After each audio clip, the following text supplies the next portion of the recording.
অনেকদিন আগে মেহবাওয়ারের সময় একজন বীর যোদ্ধা ছিলেন, তার নাম ছিল বারবাওয়াকা। তিনি ছিলেন ভীমের নাতি, ঘটোৎকচের ছেলে। ছোটবেলা থেকেই তিনি খুব শক্তিশালী এবং দয়ালু ছিলেন।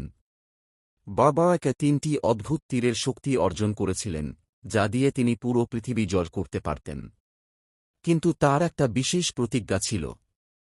তিনি সব সময় দুর্বল পক্ষের হয়ে যুদ্ধ করবেন। যখন কুরুক্ষেত্রের যুদ্ধ শুরু হতে চলেছে, বারবাওয়াকাও সেখানে যেতে চান। তখন কৃষ্ণ তাকে পরীক্ষা করার জন্য এক ব্রাহ্মণের ছদ্মবেশে আসেন। কৃষ্ণ তাকে জিজ্ঞেস করলেন, তুমি কাদের পক্ষে যুদ্ধ করবে? বারবাওয়াকা বললেন, আমি দুর্বলদের পক্ষে থাকব।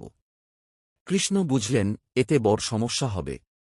কারণ বারবাওয়াকা যদি দুর্বল পক্ষের হয়ে যুদ্ধ করেন, তাহলে যে পক্ষ দুর্বল হবে তিনি বারবার সেই দিক বদলাবেন।